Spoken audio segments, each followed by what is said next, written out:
NCP নিবন্ধনটা যেই প্রতীকে হবে এটা অবশ্যই শাপলা, সাদা শাপলা অথবা লাল শাপলা এই তিনটির মাধ্যমে হতে হবে। আমরা ইনশাল্লাহ এই নির্বাচনে এনসিপির হাতে 150টি আসন পেতে যাচ্ছে এনসিপি। প্রথমত সাংবাদিক ভাইরা এবং পুরো বাংলাদেশ, আমাদের জন্য একটি সুখবর আসছে। এই গণ অভ্যুত্থানের পরে আমরা যেহেতু গণতান্ত্রিক প্রক্রিয়া যাচ্ছি, আমাদের যে নিবন্ধন প্রক্রিয়া সেটা অনেকে যারা পরিশ্রম করেছেন পুরো দেশবাসী তাকিয়েছিল, সেটাতে আমরা একটি পজিটিভ সাইনের দিকে যাচ্ছি এবং এটা সুখবর আসছে। প্রতীকের বিষয়ে আমরা এখন আজকেও বলে আসছি যে আমরা শাপলা, সাদা শাপলা, লাল শাপলা, আমরা যে তিনটি প্রতীকের কথা বলেছি সেটা থেকে আমরা সরছি না, আমরা সেই জায়গাতে এখনও আছি। তবে আমরা ইতিমধ্যে বিভিন্ন জায়গায় খোঁজ পাচ্ছি যে এই প্রতীকগুলো নিয়ে তারা একটি ষড়যন্ত্রমূলক কাজের মধ্যে দিয়ে যাচ্ছে, যেটা আমরা তাদেরকে এখনও আপনাদের সামনে, দেশবাসীর সামনে বলতে চাই। এনসিপি নিবন্ধনটা যেই প্রতীকে হবে এটা অবশ্যই শাপলা, সাদা শাপলা অথবা লাল শাপলা এই তিনটির মাধ্যমে হতে হবে।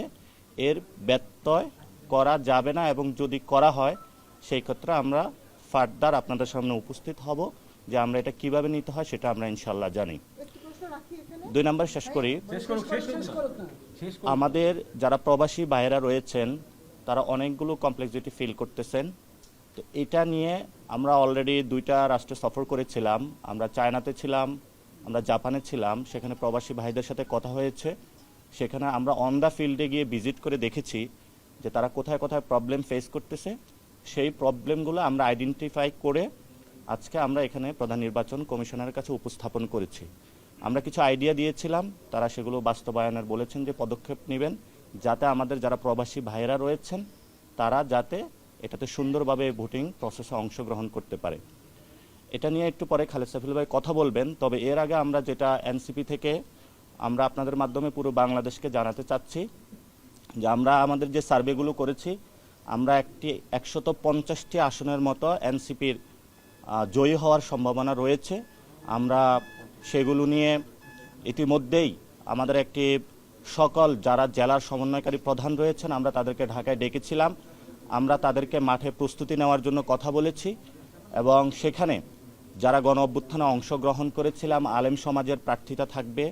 সেখানে যারা আইনজীবীরা অংশগ্রহণ করেছিলেন লিগ্যাল জায়গা থেকে, তারা বাংলাদেশের পক্ষে লড়াই করেছিলেন, তাদের প্রার্থিতা থাকবে।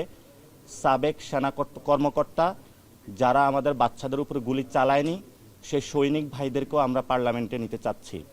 যারা এই গণ অভ্যুত্থানে নারীরা ছিলেন তাদেরও প্রার্থিতা থাকবে।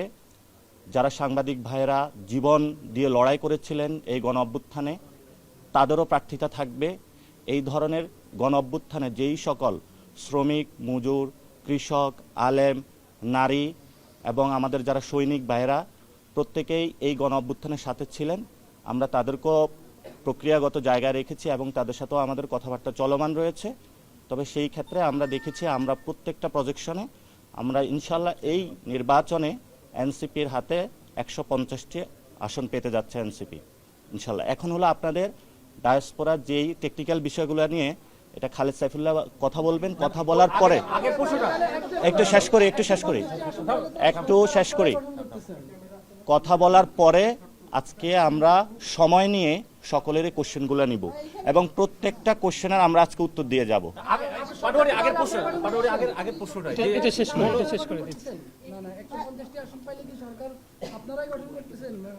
আচ্ছা, আমরা ডায়াসপোরা আলোচনাটা শেষ করে তারপরে সকলগুলা কোশ্চেন আমরা নিব। জি,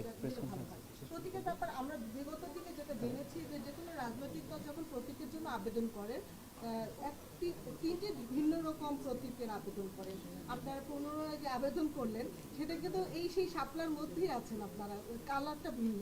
তা এই ব্যাপারে আপনাদের ব্যাখ্যাটা জানতে চাই যে আপনার প্রশ্নের মধ্যে আপনার উত্তর আছে, অর্থাৎ আমরা শাপলাতে আছি। সো এই শাপলাটা আপনারা দেখবেন যে আমাদের যে রাষ্ট্রীয় যে প্রতীক রয়েছে সেখানে কিন্তু ধান রয়েছে, এবং যে ধানের শীষ যেভাবে আছে এটা কিন্তু ধানের শীষ না, এটা ধানের ছড়া। তো ফলত ওই জায়গা থেকে এটা সাদাও হতে পারে, লালও হতে পারে, কিন্তু আমাদের শাপলাতে আমরা থাকছি এবং শাপলায় বাংলাদেশের মানুষ ভোট দেবে ইনশাল্লাহ। ভিন্ন কোনো প্রতীক কেন চাইলেন না? ভিন্ন প্রতীক, কারণ আমরা শাপলা চাই, এই জন্য ভিন্ন প্রতীক চাইনি। আপনার কথা একটা আসি, সেটা হচ্ছে যে আপনারা এই শাপলা, সাদা শাপলা, লাল শাপলার ব্যত্যয় হলে কি করবেন একটু যদি বলতেন। এক, দ্বিতীয়ত হচ্ছে বিধিমালা সংশোধনী যে পাঠাইছে সেখানে কিন্তু শাপলা প্রতীকটাই নাই, তাহলে এই শাপলা আপনারা কিভাবে পাবেন এই তিনটা প্রতীকের মধ্যে? সংশোধনী আবার করবে, যদি ওনাদের এই সংশোধনীতে না আসে তাহলে আবার ওনারা করবে, কিন্তু হলো আমাদের নিবন্ধনের সময় থাকবে কিনা এই সংশোধনী পর্যন্ত আপনারা অপেক্ষা করবেন? না, এটা সংশোধনী যে কোনো সময় মানে করার সুযোগ থাকে। আমি বুঝি নির্মাণের শিল্প, সালাম স্টিল বোঝে ডিউরেবিলিটি। সালাম স্টিল, মোস্ট ডিউরেবল স্টিল। তবে এটা আপনি আপনাদেরকে যেটা আমাদের দলীয় পজিশন থেকে আমরা শাপলা থেকে সরছি না, এবং আমরা রাষ্ট্রের যতগুলো বিভিন্ন প্রতিষ্ঠান আছে আমরা সবার কনসার্নে দিতে চাচ্ছি যে শাপলার বিষয়ে এনসিপি ছাড় দিচ্ছে না, এবং এনসিপি শাপলাতেই ইনসিস্ট থাকবে বা কনফার্ম থাকবে ইনশাআল্লাহ। গণ অধিকার পরিষদ নিয়ে প্রশ্নটার উত্তর দিন। আচ্ছা, 2 নম্বরে যেটা হলো, আমরা ইতিমধ্যেই আপনারা জানেন, একটু আজকে যেহেতু অনেক সাংবাদিক ভাইরা রয়েছেন, এটা আমরা একটু ডিটেলসে বলে দেই। যেহেতু আপাতত রাজনৈতিক সিনারিওতে 3টা ব্লক হতে যাচ্ছে, একটা ইসলামিক ব্লক অলরেডি হয়ে গিয়েছে, আরেকটা হলো বিএনপির নেতৃত্বে একটা ব্লক হচ্ছে, আরেকটা হলো আমাদের নেতৃত্বে একটা ব্লক হচ্ছে। তো সেখানে আমরা যেহেতু বিএনপি না, এজন্য বিএনপির ব্লকও যাচ্ছে না, আমরা যেহেতু জামাত না, এজন্য জামাতের ব্লকও যাচ্ছে না, আমরা স্বতন্ত্র। আমরা এই গণ অভ্যুত্থানের সময় আমরা ইশতেহার দিয়েছিলাম, আমরা বলেছিলাম যে যেহেতু ফেসিবাদী ব্যবস্থার বিলোপ হয় নাই, আমাদের সামনে দীর্ঘ লড়াই রয়েছে। ফলত ওই জায়গা থেকে গত 15 বছরে যে তরুণরা আন্দোলন করেছিল, অনেকেই দল সৃষ্টি করেছিল, তারা অনেকেই সম্মত হয়েছেন এনসিপির ব্যানারে যোগ দেওয়ার জন্য। আমরা তাদের সাথে আলোচনা চলমান রেখেছি। এটা আমাদের সিদ্ধান্ত হয়েছে যে আমরা একসাথে একীভূত হয়ে কাজ করব, কিন্তু কি প্রক্রিয়াতে এটা হবে সেই বিষয়ে এখনো কথাবার্তা চলছে। যখন আমরা এটা সম্পূর্ণ করব, তখন আমরা আবারই আপনাদের সামনে এসে আপনাদের মারফতে আপনাদেরকেও এবং দেশবাসীকে ফাইনাল মেসেজটা জানাবো। তবে এটা আমরা সিদ্ধান্ত নিয়েছি, গত 15 বছরে যতগুলো ব্যানার আছে সবগুলো ব্যানারকে আমরা একীভূত করতেছি একটা জায়গায়, এবং একটা বৃহত্তর তরুণদের অ্যালায়েন্স আসতেছে। এবং আমরা সেখানেও বলেছিলাম শুরুতে যেটা, ইনশাল্লাহ এই নির্বাচনে এনসিপির হাতে 150টা আসন থাকবে ইনশাল্লাহ। আপনারা সরকার গঠন করবেন? এখন তো সরকার গঠন করতেছেন। এই গণ অভ্যুত্থানে যেই সরকারটা হবে, এই পার্লামেন্টে আমরা যেটা বলেছি, এই পার্লামেন্টে কোনো সরকারি দল, বিরোধী দল, পলিসিগত জায়গা থাকবে, যে একটা জায়গায় পার্লামেন্ট হবে আওয়ামী লীগের বিরুদ্ধে এবং জাতীয় পার্টির বিরুদ্ধে।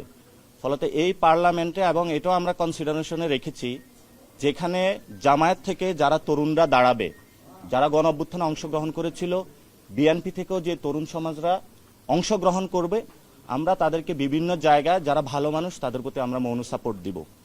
কিন্তু আমাদের যারা প্রার্থী থাকবেন আমরা কি প্রক্রিয়াগতভাবে বাছাই করব সেটাও আপনাদের সামনে আজকে স্পষ্ট করেছি। কিন্তু আমরা এটা দেশবাসীর সামনে স্পষ্ট করতে চাই, আগামীর যে সংসদটা হবে এখানে আওয়ামী লীগ থাকবে না, জাতীয় পার্টি থাকবে না, এবং এটা দীর্ঘদিন ধরে আমরা বলে আসছি। 5 তারিখের যে গণ অভ্যুত্থান, সেখানে বুলেট রেভলিউশন হয়েছিল, এবারে ব্যালট রেভলিউশন হবে, যেই রেভলিউশনের মধ্য দিয়ে ভোটিং প্রসেস এবং সব জায়গা থেকে বাংলাদেশ থেকে আওয়ামী লীগ এবং জাতীয় পার্টি হারিয়ে যাবে ইনশাআল্লাহ। হ্যাঁ, এটা তো আমি উত্তর দিলাম, কথাবার্তা চলছে, আমরা সম্মত হয়েছি, ওনারা আসবেন, কিন্তু কি প্রক্রিয়া আসবেন সেটার কিছু পলিসিগত জায়গায় আমরা বলেছিলাম যে তাদের কাছে আমরা আমাদের আদর্শগত জায়গাটা ক্লিয়ার করেছি। এখানে কয়েকটা আসন বা দেনা পাওনার প্রশ্ন না, এখানে আমাদের একটা আদর্শিক লড়াই রয়েছে। এই আদর্শিক লড়াই, কারণ আমরা ওল্ড সিস্টেমের সাথে কখনো কম্প্রোমাইজ করব না, আমরা এতদিন করি নাই, এবং আমরা কয়েকটা ক্রাইটেরিয়া সিলেক্ট করেছি। আগামীর ইলেকশনটা হবে সন্ত্রাসের বিরুদ্ধে, আগামীর ইলেকশনটা হবে চাঁদাবাজের বিরুদ্ধে, আগামীর ইলেকশনটা হবে দুর্নীতির বিরুদ্ধে, আগামীর ইলেকশনটা হবে নারীদের পক্ষে, আগামীর ইলেকশনটা হবে আলেমদের পক্ষে, আগামীর ইলেকশনটা হবে তরুণদের পক্ষে। তো 3টা জিনিস বিপক্ষে, 3টা জিনিস পক্ষে। এই আদর্শিক জায়গাটা ক্রাইটেরিয়ার ভিত্তিতে আমাদের যারা হিন্দু ভাইরা রয়েছেন, বুদ্ধিস্ট ভাইরা রয়েছেন, এজ এ সমন্বিতভাবে আগামীর যে পার্লামেন্টটা হবে, পুরো বাংলাদেশে যতগুলো জাতিসত্তা রয়েছে সবার একটা সম্মিলিত রূপ, নতুন একটি বাংলাদেশের স্বপ্নের আমরা যাচ্ছি ইনশাআল্লাহ। সংস্কার যদি না হয়, জুলাই সনদ যদি না হয়, ফেব্রুয়ারিতে নির্বাচনে অংশগ্রহণ করবেন কিনা, করছেন কিনা? আমি তো বলেছিলাম যে ফেব্রুয়ারিতে ইলেকশন হবে কিনা, স্টিল কনফিউশন আছে ফেব্রুয়ারিতে ইলেকশন হবে কিনা। সরকার অনেক ইনসিস্ট করতেছে যে ফেব্রুয়ারিতে ইলেকশন করার জন্য সবাইকে, কিন্তু আমাদের যে জুলাই সনদটা রয়েছে এটার লিগ্যাল যে পার্সপেক্টিভ সেই জায়গা থেকে এখনো কোনো সলিউশন হয় নাই। এটা যত দ্রুত হবে, আমাদের দুইটা লড়াই রয়েছে এখানে। একটা হলো আমাদের সংস্কার প্রক্রিয়া সম্পূর্ণ করতে হবে এবং দ্রুত গতিতে আমাদের গণতান্ত্রিক উত্তরণে যেতে হবে। অনেকেই বিভিন্নভাবে বলার চেষ্টা করে থাকে যে জামায়াত ইলেকশন চায় না, এনসিপি ইলেকশন চায় না, এগুলো হলো তাদের একটা প্রোপাগান্ডা। যদি বাংলাদেশে অতি দ্রুত গতিতে সুন্দর একটা ইলেকশন কেউ চেয়ে থাকে, সেটা সবার আগে এনসিপি চাইবে, কারণ আমরা ভোট দিতে পারি নাই। আমরা যত ভোট দ্রুত দিতে পারবো ততই আমরা বাংলাদেশের মানুষকে মুক্তির পথ দেখাতে পারবো। তো এই ভোট যে দেওয়া, এটা তো যারা দিয়েছে, যারা ভোট চুরি করেছে তাদের আবেগের চেয়ে বড় জায়গাটা, আবেগের জায়গাটা আমাদের। আমি জীবনে ভোট দিতে পারি নাই, ফলত এই জায়গাটা আমার যত ভোট দ্রুত দিতে পারবো এই জন্য আমি মাঠে নেমেছিলাম, রক্ত দিয়েছিলাম। এজন্য আপনাদের সামনে এবং আপনাদের মাধ্যমে পুরো দেশবাসীকে আমরা স্পষ্ট করতে চাচ্ছি যে এনসিপি ইলেকশন দ্রুত গতিতে চায়, গণতান্ত্রিক উত্তরণের পথ চায়। কিন্তু গণতান্ত্রিক উত্তরণের পথ যদি কিছু ভোট দেওয়ায় বোঝায়, এটা একটা মিসকনসেপশন। এখানে ইনস্টিটিউশনগুলো যদি ঠিক না করতে পারি, জুলাই সনদ যদি না হয় এবং বাংলাদেশের যে লেজিসলেটিভ অ্যাসেম্বলি সেটাতে যদি কোনো ক্রাইটেরিয়াগত পরিবর্তন না আসে, তাহলে তো সেই একই শেখ হাসিনার জায়গায় অন্য একজন বসতেছে।